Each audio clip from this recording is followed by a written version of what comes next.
Hey everybody, today we're going to be diving into arbitrage and management and the risks that a property owner could have with somebody doing arbitrage with your own property, and then some failures that we've seen of nationwide companies doing management and or arbitrage and have failed. Yeah. Starting off on it, let's touch base on the Wolf of Airbnb. Before we get into that, let's just give a quick little breakdown. What is rental arbitrage? Make sure everybody has a definition on that. So rental arbitrage, effectively like any other arbitrage in the world, you would be leasing a property from a property owner from the long-term rental market, let's say at 1,000. You would then furnish it out. You would have a sublease addendum that allows you to operate legally. You furnish it out, you get the utilities, everything set up, and then you put it on short-term rental platforms like Airbnb, VRBO, and so on. Then you make the difference between what that 1,000 that you give to the landlord and then whatever short-term rental income you're making, let's say 3,000 to 4,000. So then you have the spread. Let's say you have a net of 1,500 per property. Rental arbitrage is something that exploded 2-3 years ago. We're seeing it be harder and harder for people to do, but it's still something that people do. It is how I got started in this space myself. In Louisville, I got started with 2 units while I was still working, and then I saw how profitable it was and how it made sense.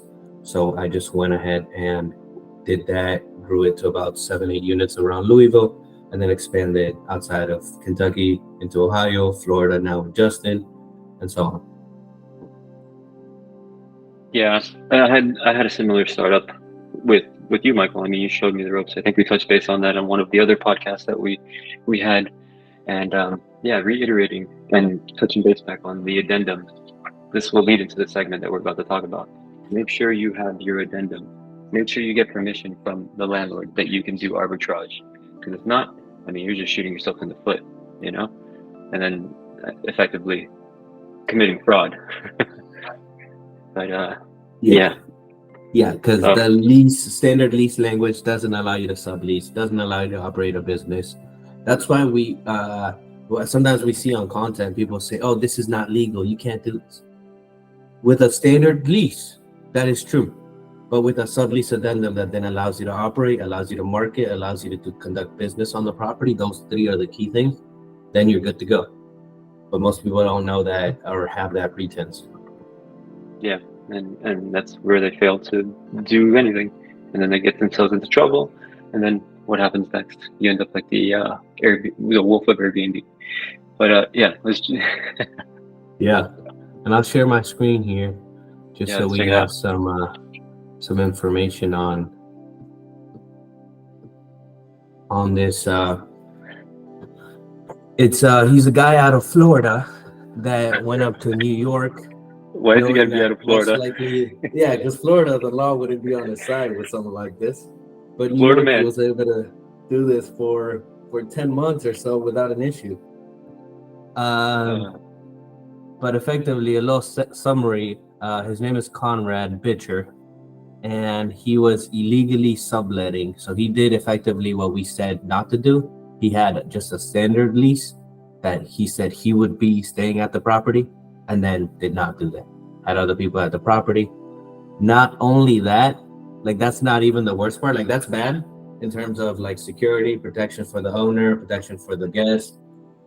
He also didn't pay the property owners.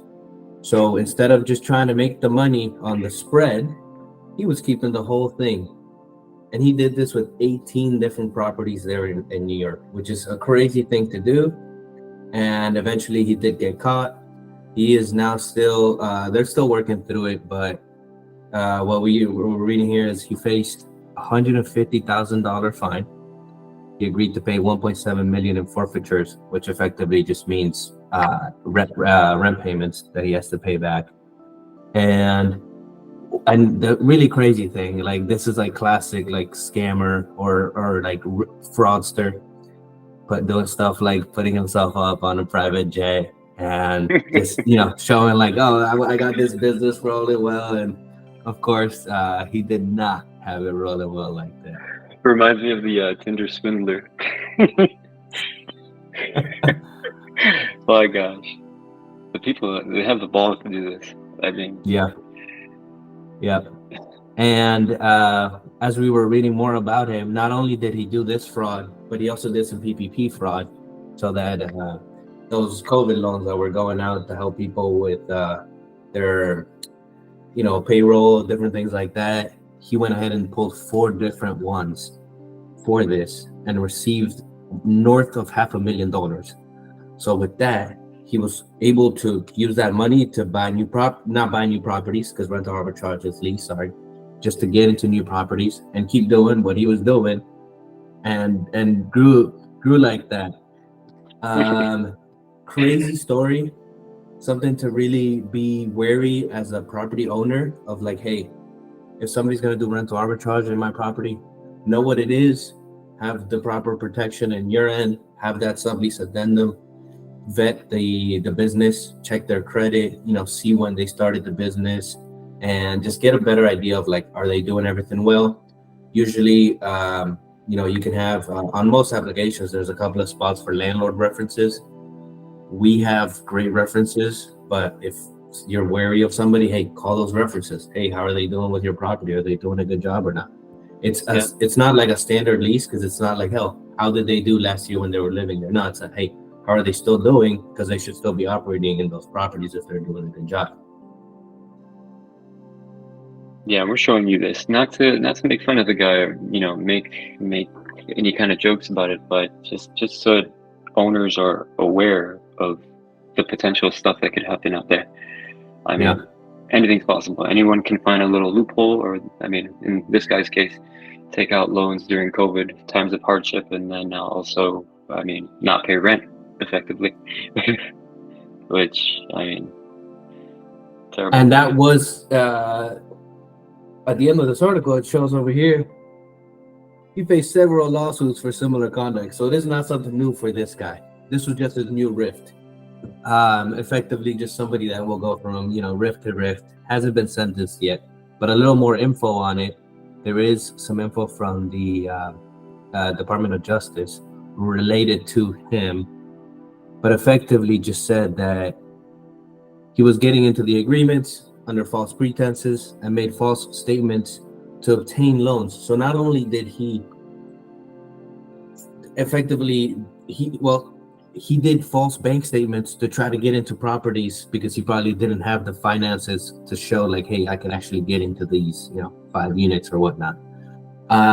So that's multiple, that's fraud, which of course it's multiple levels of issues, not only doing wrong by the property owner, but doing wrong by the city, doing wrong by most likely the guests. The guests most likely suffered some fallback on this, because let's say you had a property that you were going to stay with him, and then this whole thing happened, account gets shut down, people have nowhere to go.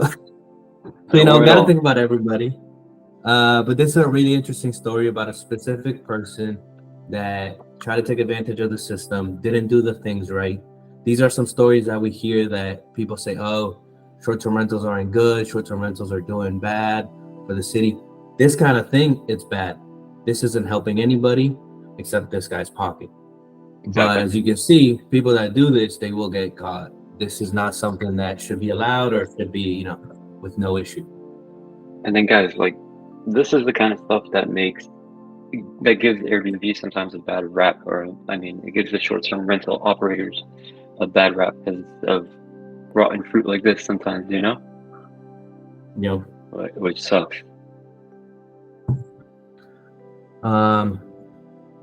So this is a really interesting case. Man named what's his name again? Konrad. Wolf of Airbnb. Bicher. Yeah, Wolfie. And then Bicher. Next, instead of a specific person, we're going to go into a couple of companies that we have previously mentioned or have talked about, but we're going to get a little more into it. This is a company called Zeus Living, which we actually are currently working with a property that was working with them and not producing good results. How do we know that, Justin? How do we know this company wasn't producing good results? Well, let's start off with that they weren't paying the owner. That's for one. That's a terrible result That's on. yeah, yeah. That's The the most. the That's owner not getting paid. He still has a mortgage. He still has taxes. Go on. light bill, pool, everything. So he wasn't getting paid. Occupancy was at its all-time low when during the high months they should have been capitalizing on things like that. And then, yeah, they were just doing a horrible job. Yeah, and we can see like they raised a lot of money, including money from Airbnb. So they're an Airbnb-backed company, Airbnb-backed prop tech. So it would make you think that they have a lot of good data into what markets to go into what unit size has a maximization of profit. But honestly, like we saw in some properties down in South Florida, they did an okay job with the properties. It wasn't stellarly designed. It didn't have a homey feel. It didn't feel very nice. They didn't have it amenity packed, especially in a market like South Florida, where everybody's getting into the market. You want to be competing with everybody that has a nice outdoor space, and you want to be seeing, hey, what other amenities can I have that they don't? So let's see if I can have those and be a little bit better. So, things like that. Yeah, go on. Yeah, exactly. Well, we got in there. I mean, we saw the videos. I wish we could show you the videos here. Maybe we'll tag it. But yeah, the place looked dull. They didn't have character. It didn't look like it was a short-term rental. It looked like it was just there. Yeah. Which, so I mean, on our end, we can see why they didn't have great success in terms of how they handled operations with their property owners, but also in terms of like just how they set up their properties and stuff. They weren't doing the best job. So we saw that there was some area to improve on, inclusive with the property that we're talking about. We went ahead and got about $4,000 to $5,000 in of design amenities and things like that to get it up to the level where we're like, hey, this is where this property will make great money. Where it was, it's gonna make okay money. But with nowadays, people are caring more and more. They want a more unique experience. They want something that speaks more to them. So we try to create those experiences. Something that is interesting, Zeus does focus on 30-day plus. So it's not just, like our average is 3.4 days. So they don't compete directly with us in terms of that, but they are in the same space of they will furnish the space. I'm not 100%. Let me go ahead and scratch that and get in there. So Zeus, they get into the space and they furnish the space. So for example, with this owner that we're talking about, the owner ended up buying the furniture off Zeus. And I'm not sure what was the breakdown on that. Do you know? Like, was it at 50% cost, 50% cost of furniture, or what was that breakdown? Yeah, I believe it was around like 45% cost. Okay, yeah. Which that's not bad. That's a pretty good setup for the owners if they want to keep operating, or like in our case, have us take over operations. What is interesting about them, they did send out to all property owners, hey, get managed by this company. But our property owner already had a bad taste in his mouth with like, hey, you guys aren't doing a good job. So whoever you recommend is probably not going to do a good job. So I'm going to go with a local company that I've talked to the owners, I've talked to the people that run it, and they will do a good job. And then touching base on that, it's not only about operating the house. You got to take care of the owner too. They need to get paid. They want to see their house flourish. They want to see their house taken care of. They want to see a really neat design in their space, in their house, excuse me. So taking that into account, learning from these mistakes that these big companies do, choosing lifeless designs and not paying their owners, their clients on time, is a huge thing, And I think all these big companies that are going under, I think they went through the same thing. So yeah, and then the main thing here, we're seeing like the company wrote an email to landlords just saying, hey, we're not going to be able to make payments on homes while they were still taking reservations and still getting paid themselves. That is just wrong. That is messed up as a company. Like, yo, you gotta take care of your people. You gotta take care of the people that give you these homes. You're literally running a real estate business, and you're not No, giving credit. Your hospitality credit's due. has hospitality, man. Even if it goes for the guest, it goes for the client. You need to take care of them. It's a Yeah. must. And It's a then must. another one that came down under is one called Frontdesk. This is a arbitrage setup, and an interesting thing about them is up until almost their bankruptcy or Chapter 11, whichever one they hit. State receivership, like you were saying. Yeah.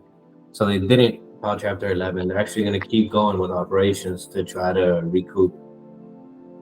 They were 6 months before that, they were buying another company.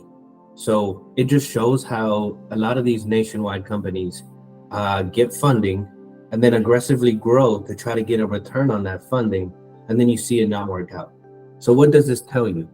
This tells you that some industries and some businesses are not, it's harder to set up with funding because growth has to be slower and has to be more linear as opposed to just exponential. Because sometimes if you put more money into it, it'll just increase that operational drag. And what I see with like Frontdesk, they were operating in Louisville. They were operating in a building called Main and Clay, which I was like, oof, great building. Actually lived in it a bit myself.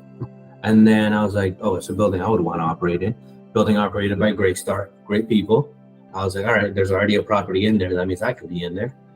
Well, come to find out, they had a non-compete with the regional manager of the area. So with that in place, they were very smart for that. They were the only property in that building of 400, which I was like, oh, come on, let me get a unit. They just got one or two. It was like one or two, like something very minute. But then I checked the unit and I was seeing the revenue and I was seeing the occupancy, like it was not pulling in good numbers.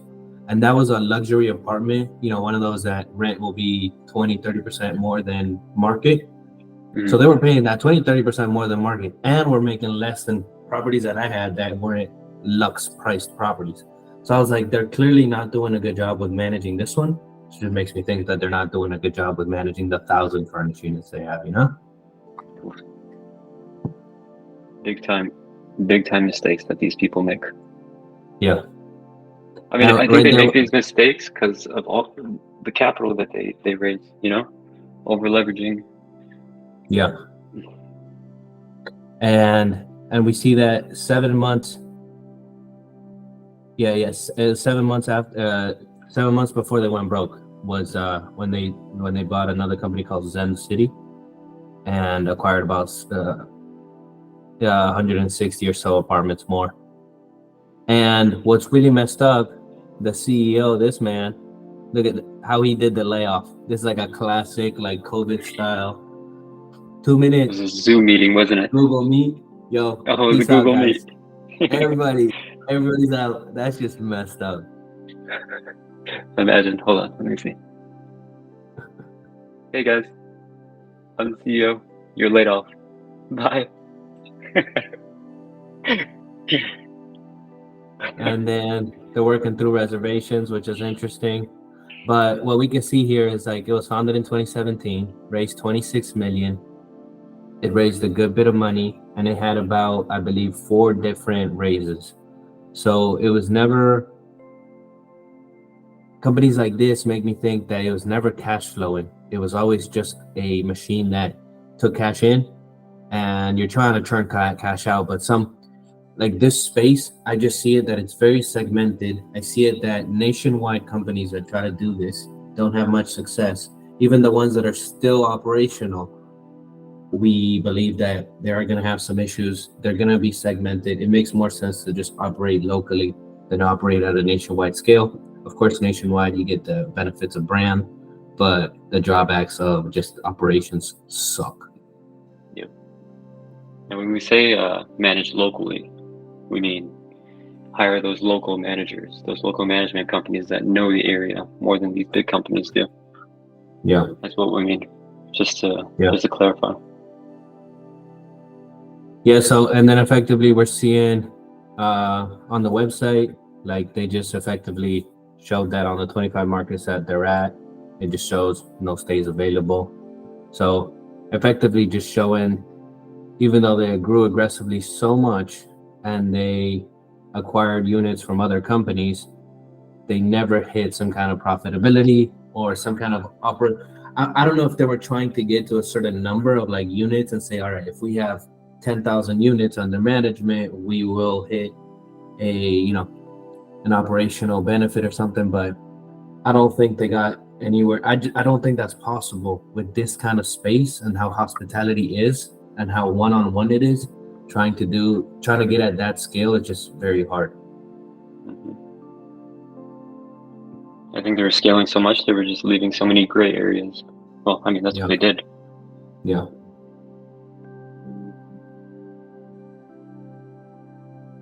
And what's interesting is website's still functioning, but yeah, no bookings and stuff. Again, companies that, if they would, it makes me think like if Frontdesk would have better operations, would have better design, could they have still be here? Maybe, but my thoughts is with that growth and being all over the place, it's hard to do those two. So it's like you either do one, it's like quality or quantity in this space. You can't have both, and we see that quality time and time again is better. And then also, I mean, even if they're raising capital, they have to spend that capital. And if they were doing the arbitrage strategy, imagine they still have to spend money on furniture, signing the leases. And I mean, if they don't know the ins and outs of how to reduce rent on an arbitrage deal or work out a really good deal for arbitrage, imagine the amount of money they had to spend just by signing. And my thoughts is like their marketing costs, like their CPA costs, the cost per acquisition of a customer to get them on their website, on their system, just astoundingly high, most likely, and the return rate is probably not that good. If not, they would still be around. Right. They're probably spending too much money on acquiring new customers, and the return rate is not there. That would make a lot of sense. Mm-hmm. With this in mind, though, I do see something. I forgot what it was called, but there's like this presentation. Sorry, not presentation. Subscription to a service that it allows you to access apartments nationwide, worldwide. We can drop a link to it. It's something that Alex had told me about. It's effectively like instead of paying rent for a space, you can pay a subscription, and then you have access to all these spaces.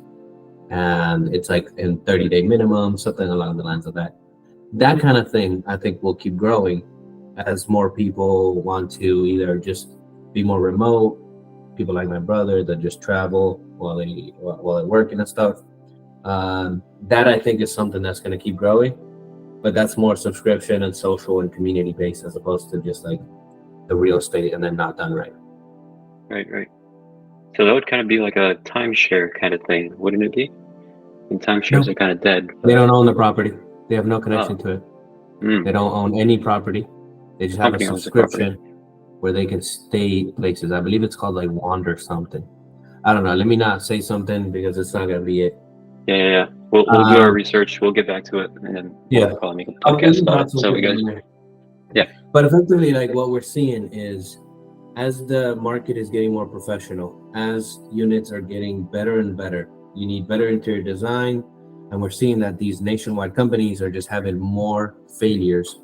So it just makes more sense to look at something local or to see what's around you. So I would say if you're looking for management, check out local management. If you're looking to get a property set up with rental arbitrage, make sure you have a sublease addendum and you're operating legally. And then I would say as well, if you do want to go with one of these nationwide companies, look at their reviews, and then you might not want it. Thoroughly look at their reviews, and then take some of our word for it. I mean, local management is the way to go. Yeah. Maven has local managers. If we're in your city, check out our website. We'll put it in the link below. check us out, or we could schedule a call on Calendly, and we can provide. And if you're not in one of our areas for full service management, we have a new support service effectively running nationwide, but worldwide as well, to be able to give you 24/7 guest communication, daily pricing updates, any review resolution, or on the OTAs that it's sometimes a 2-3 step process to get that done. All of that done at a fixed price, and it effectively takes any of those 3 a.m. calls or messages that you're not going to be able to answer. Our team will. Super helpful for someone that's overwhelmed with like their day job, or maybe trying to focus on another business, stuff like that. Super helpful. We can chat on it too. Or even somebody that just wants to provide that stellar customer experience. Exactly. We don't want you up at 3 a.m., but we want to reply to that guest at 3 a.m. Because what do we know? If somebody is out there on their thing and they're going to send out a message to 3-4 properties, whoever replies first, saying like something about the pool, like, oh, is that heated pool included? Our team will reply yes in a sec, and we'll get that booking. The other people, they'll be sleeping, they'll reply when they wake up, booking's already gone. So we always make that a priority. Make sure you reply on time and get set up right.